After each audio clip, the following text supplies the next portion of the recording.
भगवती जय विषहारा। आइ हम कहऽ जा रहल छी मधुश्रावणी दिनक कथा। मधुश्रावणी दिनक कथा अछि जे राजा श्रीकर छलखिन, जिनकर पुत्री छलखिन हँ। ओहि पुत्रीके जन्म कुण्डली जहन श्रीकर राजा देखेलखिन तऽ ओहि कुण्डलीमे लिखल छलै, छाती लात, झोटा हाथ, सौतनी पोखरिक, अढ़ाई झाँक माटि। तऽ ज्योतिष जे छै से राजाके कहलखिन। राजा माथ पीट लेला, लेकिन कोनो उपाये की भऽ सकै छलै। आब राजाके एकटा बेटा छलनि आओर चन्द्रकर बेटाके नाम छलनि। बेटीके बड्ड मानै छलखिन, बड्ड मानै छलखिन, माथा पर चढ़ा कऽ रखने रहै छलखिन। लेकिन राजाके जहन ओ पुत्री विवाहके योग्य भेलनि तऽ हुनकर मृत्यु भऽ गेलनि। जहन हुनकर मृत्यु भऽ गेलनि तऽ माँ बड़ा चिन्तित रहऽ लगलखिन। ओ चन्द्रकरके कहलखिन जे एकर विवाहके तू कऽ दही। चन्द्रकरके बहुत पश्चाताप छलनि, बहुत सोचै छलखिन अपना बहिनके बारेमे जे कतहु यदि बियाह कऽ देबै तऽ एकरा तऽ एहन लोक भेटतै जे छाती लात, झोटा हाथ, सौतनी पोखरिक, अढ़ाई झाँक माटि। ई एकरा लिखल छै, से तऽ हम हुअ नहि देबै, हम अपना बहिनके अपने लग राखब। लेकिन हुनका इहो दिमागमे अयलनि यदि राजमहलमे ई रहत तऽ कोनो ने कोनो राजाके, राजकुमारके दृष्टि पड़तै आ या फेर केओ ने केओ किछु ने किछु कहत जे राजकुमारीके कुमारिए रखने छै। एहि डरसँ ओ की केलखिन तऽ जमीनके तौरमे खुनवा कऽ ओतऽ एकटा बड़ा सा महल बनवेलथि। ओतऽ कुआँ पोखरि इनार सबके व्यवस्था केलखिन।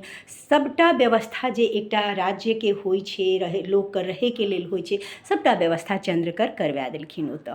आ एकटा चेरिया सङ्गमे दऽ देलखिन आ कहलखिन अहाँ एतै रहू बहिन, किया तऽ अहाँके केओ देखत तऽ विवाह करत आओर अहाँके विवाहसँ हमरा बहुत पश्चाताप हैत, हमरा सुख नहि हैत, अहाँके जीवनमे सुख नहि देखि कऽ हमरा सुख केना हैत। बहिन कहलखिन ठीक छै। बहिन चेरिया सङ्गे ओतै रहऽ लगलथि। मासे चन्द्रकर जे छै से हुनका खर्ची पठा दै छलखिन हँ। होइत बहुत दिन बीत गेलै। एक दिन एहन भेलै जे सुवर्ण राजा ओहि दऽ कऽ जाइत रहथि शिकार खेलै लए। शिकार खेलैत हुनका साँझ पड़ि गेलनि, बड्ड जोर प्यास लगलनि। चारू कात ताकि केलखिन, कतहु पानिके व्यवस्था नहि रहै। तखन ओ देखलखिन, जहन लोक बहुत प्यासल रहै छै तऽ डूबते को तिनके का सहारा। तऽ ओ देखै छथिन नीचाँ, हुनकर नजरि जाइ छनि, चुट्टी धारी देखै छथिन। चुट्टी धारीके पाछू होइत जाइत छथिन आओर देखै छथिन ओ चुट्टी धारी जे छै से एकटा बिलमे जा रहल छै। तऽ ओ सोचै छथिन कि बिलमे जरूर कोनो खेनाइके स्रोत छै, तेँ ई चुट्टी धारी बिलमे जाइ छै। आब बिल जे छै से कतहु, बिलके चुट्टीके मतलब छै जे कतहु ने कतहु मनुष्यके आवागमन छै। मनुष्यके आवागमन जतऽ नहि छै ओतऽ चुट्टी नहि रहै छै। हिनका लगलनि जे जरूर कोनो मनुष्यके आवागमन छै, ओतऽ खाइ पीबैके साधन छै, तेँ ई चुट्टीके धारा ओतऽसँ आबि रहल छै। आओर सबके मुँहमे रोटीके दाना रहै, मतलब रोटी जहन भुरभुरा भऽ जाइ छै तऽ तेहन दाना सबके मुँहमे रहै। ककरो मुँहमे चिन्नी, ककरो मुँहमे रोटीके छोटकी कण, चावलके कण। ई देखलखिन तऽ ई कहलखिन एतऽ तऽ कोनो मनुष्य रहै छै। तऽ ओ जे ऊपर चन्द्रकर बनेने छलखिन, ओ एतेक बड़का बिल छलै जे ओहिसँ कहुना कऽ एक आदमी अन्दर जा सकै छलै, हवा जा सकै छलै। अब हवा तऽ मनुष्यके चाही, ओहिके लेल चन्द्रकर कनिए जगह छोड़ि देने छलखिन। ओही जगहसँ होइत सुवर्ण राजा ओहि अन्दर गेलखिन। आब भाभीके के टालि सकैए। तऽ अन्दर गेलखिन तऽ देखलखिन जा एतऽ तऽ भव्य महल छै, पानि छै, इनार छै, पोखरि छै, सब चीज छै। देख कऽ दंग रहि गेलखिन जे एहि तौरमे, पृथ्वीके तौरमे ई की छियै भाय। तऽ ओतऽ चेरिया निकललखिन, देखलखिन जे अहाँ के छियौ। तऽ हम सुवर्ण राजा छी, हमरा प्यास बड्ड जोर लागल अछि, हम शिकार खेलै लए आयल छलहुँ, हमरा पानि दिअ। तऽ चेरिया पानि पियाबै छथिन। आ चूँकि साँझ पड़ि गेल रहै तऽ राति भऽ गेलै। आब राति भऽ गेलै तऽ चेरिया कहलखिन जे अहाँ राति एतै गुजारा कऽ लिअ। सुवर्ण समय एहन रहै जे ओहि समयमे ककरो मनमे एतेक छल प्रपञ्च नहि रहै जे ककरो सङ्गे केओ कोनो गलत काज कऽ लेतै। तऽ राजाके कहलखिन जे ठीक छै, अहाँ एतै रहि जाउ। राजा ओतहि रहि गेलखिन। भोरमे जे छै से हुनकर दृष्टि, चूँकि ओ अपने आपके बहुत चोरा कऽ राखै छलखिन ने राजकुमारी, लेकिन कोनो ने कोनो बाबे हुनकर दृष्टि पड़ि गेलनि, श्रीकरके दृष्टि हुनका पर। राजकुमारी बड्ड सुन्दर रहथि, बड्ड सुन्दर रहथि। हुनका देखि कऽ ओ लोभा गेलखिन तऽ चेरियाके समक्ष जे से हुनका सङ्गे विवाह करैके प्रस्ताव रखलखिन। तऽ चेरियासँ पता चलि गेल छलनि हुनका जे राजकुमारीके विवाह नहि भेल छनि, तऽ ओ विवाहके प्रस्ताव रखलखिन। चेरिया कहलखिन जे की जीवन अहिना गुजारब, अहाँ कए लिअ विवाह हुनका सङ्गे। और चेरिया जे छै से दुनू गोटेके विवाह करवा देलखिन। बहुत दिन तक राजा ओतहि रहि गेला, लेकिन बहुत दिनके बाद भय राजकाजके सेहो हुनका चिन्ता भेलनि। ओ कहलखिन कि राजकुमारीसँ, राजकुमारी अहाँ हमरा सङ्गे चलू, आ नहि तऽ फेर अहाँ हम जाइ छी, हम अहाँके पुनः आबि कऽ लऽ जायब। तऽ राजकुमारी कहलखिन जे अहाँके राजकाज बेसी उचित अछि, अहाँ एखन जाउ, लेकिन कनिए दिनमे सावन अबैवला छै। सावनके तृतीया जे हेतै ओहि दिना मधुश्रावणीके पूजा होइ छै। ओहि दिन ककरो ने ककरो मार्फत अहाँ हमरा साड़ी आ भोजनके सामग्री अवश्य पठा देब, किया तऽ मधुश्रावणीमे खेनाइ अपने सासुरेके होइ छै, और पहिरब सासुरेके होइ छै, गौरी सासुरेके होइ छै, गौरी पूजल जाइ छै सासुरेसँ के पूजल जाइ छै। से हमरा एतेक चीज अहाँ पठा देब, साड़ी चूड़ी आ खाइके सामग्री अहाँ हमरा पठा देब। कहलखिन ठीक छै। राजा हुनका आश्वासन दऽ देलखिन, ओ चलि गेलथि। ओतऽ जहन राजा गेलथि, राजकाजमे लागि गेलथि, तृतीयाके एक दिन पहिने हुनका, तृतीयाके किछु दिन पहिने हुनका मोन पड़लनि। तऽ ओ गेलखिन जुलाहाके पास, आ जुलाहाके कहलखिन जे हमरा एकटा एहन सुन्दर साड़ी बुनि दे जे लोक देखैत देखते रहि जाय।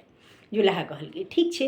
ई जुलाहा और राजाके बीच जे बातचीत होइ छलै से कनिआँके किओ आबि कऽ कहि देलकनि। अब कनिआँके किओ आबि कऽ कहि देलकनि तऽ रानी सोचलथि जे राजा बहुत दिन तक गायब छलथि, जरूर ई दोसर बियाह केलथि हँ। से ओ कारीगरसँ भेँट केलथि, आ कारीगरके कहलखिन, एतेक तऽ हिम्मत नहि छलनि जे कहथिन जे नहि नहि नहि तू साड़ी नहि बनेबही। तऽ ओ कहलखिन जे अहाँ एना करू, साड़ी तऽ अहाँके बनबैए पड़त, राजाके इजाजत छै। तऽ अहाँ ओहिमे लिख देबै जे छाती लात, झोटा हाथ आ सौतनी पोखरिक 2.5 झाँक माटि, एतेक अहाँ लिख दियौ ओहिमे। तऽ चूँकि देखियौ लिखलाहा कतयसँ कतय पछारि रहल छै।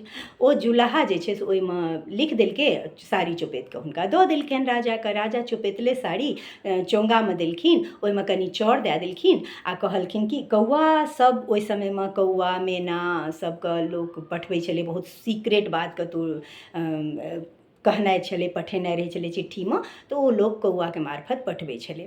तऽ राजा श्रीकर सेहो कौआके मुँहमे ओ चोंगा दए देलखिन, आ कहलखिन, पता दऽ देलखिन, कहलखिन एही पतापर तू दिहेँ, ओहिसँ पहिने तू रुकिहन नहि। कौआ छल तऽ बड़ बुधियार, लेकिन जहन भोज देखै छै तऽ कौआके तऽ मोन नहि रे अपन बसमे रहै छै। कौआ चोंगा राखि देलक ओते आ खाय लागल, सोचलक जे खा लै छी, चोंगा लए कऽ चलि जायब। आब खाइते खाइते खाइते ओ चोंगा ओते बिसरि कऽ चलि गेल। आब चोंगा ओते बिसरि कऽ चलि गेल, तकर बाद जे छै से एम्हर राजकुमारीके नहि भेटलनि साड़ी। तऽ राजकुमारी बड़ उदास भेलथि, कहलथि जे पुरुष एहने छै दुनिआँमे, किओ नहि होइ छै।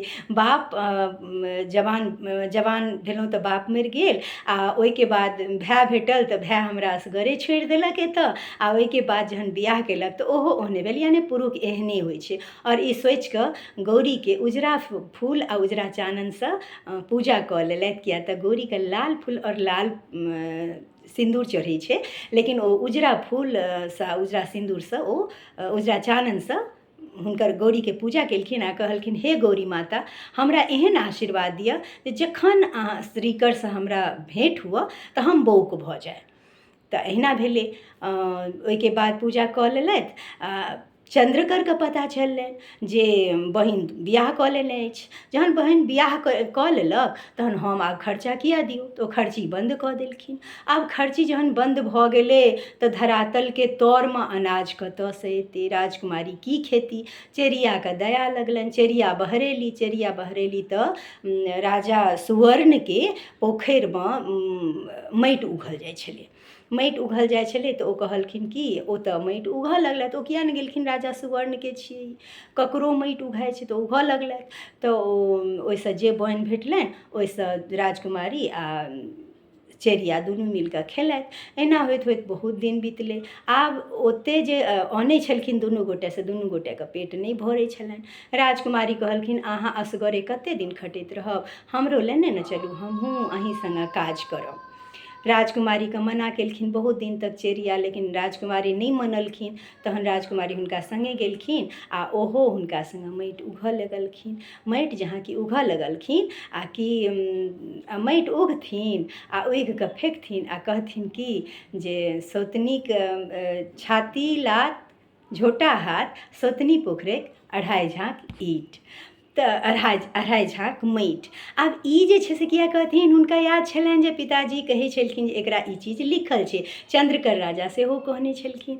तऽ ओ ई बात कहैत छलखिन आ एक झाँक माटि फेक दै छलखिन। एहि रूपे जहन अढ़ाइ झाँक माटि भेलै ताबत तक राजाके दृष्टि हुनका पर पड़लनि। राजाके दृष्टि हुनका पर पड़लनि तऽ राजा हाथ रोकि लेलखिन, कहलखिन अहाँ तऽ हमर रानी छी, अहाँ किया एहन काज करै छी।